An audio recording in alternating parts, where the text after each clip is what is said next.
La lutte contre la radicalisation sur Internet est l'une des priorités des services antiterroristes. Le combat n'est pas facile car les islamistes ont pris une bonne longueur d'avance.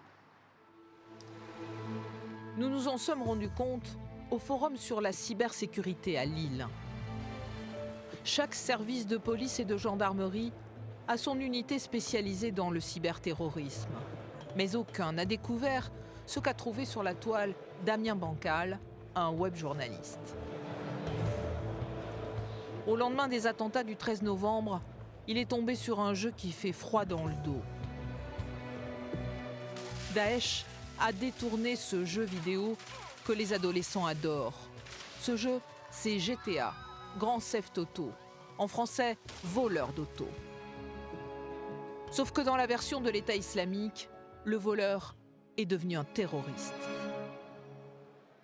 On a une vidéo de GTA, de ce jeu, où on a clairement le personnage, il est très clairement iconographié comme Daesh aime se montrer, tout en noir.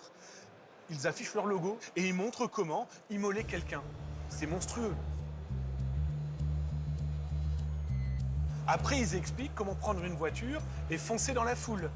On a par exemple aussi dans ce type de vidéo comment aller agresser des policiers avec un couteau au nom de cette secte, soyons très clairs.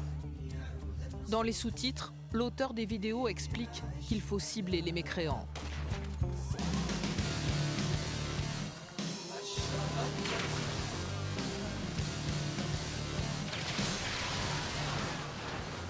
Le problème, c'est que ça amuse les enfants, ça amuse les jeunes.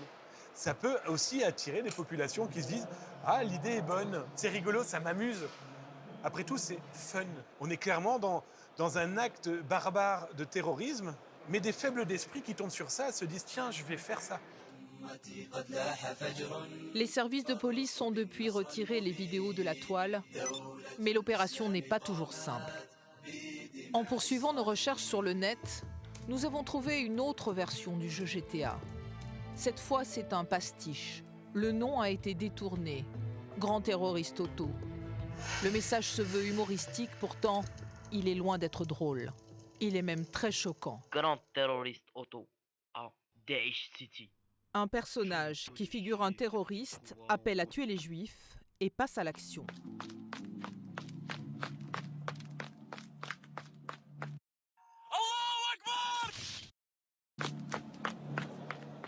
Cette vidéo, nous l'avons montrée à Caroline Clot, lieutenant de gendarmerie du Centre de lutte contre les criminalités numériques. Là, clairement, il y a quand même un message d'apologie du terrorisme en incitant à tuer les juifs, quoi. Donc c'est répréhensible. Donc ça devrait être supprimé. Ça devrait être supprimé. Chez nous, c'est considéré comme de l'apologie du terrorisme, donc ça, on peut faire en sorte qu'il n'y ait plus d'accès. Je peux prendre une photo juste Oui, bien sûr. Bien sûr. Le service de Caroline Clot va essayer de retrouver l'auteur de cette vidéo. Pour apologie du terrorisme, il risque 5 ans de prison et 75 000 € d'amende. 3 semaines plus tard, nous sommes à Pontoise, au centre de lutte contre les criminalités numériques.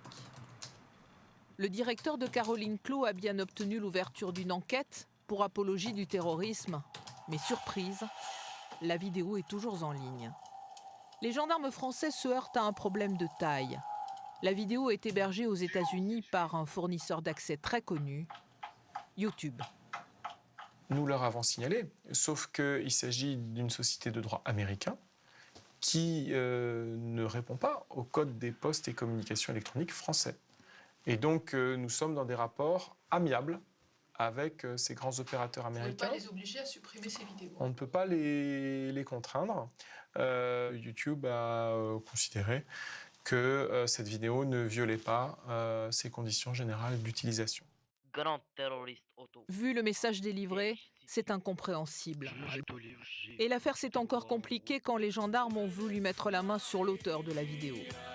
Car l'adresse IP, c'est-à-dire le numéro d'identification de son ordinateur, les a menés dans un autre pays.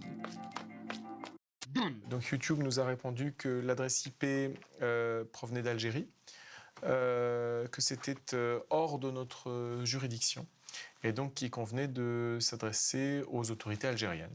Et donc nous avons transmis le signalement par Interpol aux autorités algériennes. Donc désormais le dossier nous échappe.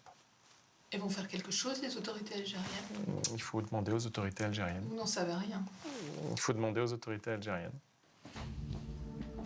Malgré les différences de législation entre les pays, les services de police et de gendarmerie ont réussi à fermer l'année dernière plusieurs dizaines de sites faisant l'apologie du terrorisme. Mais la plupart du temps, ils sont recréés aussi vite.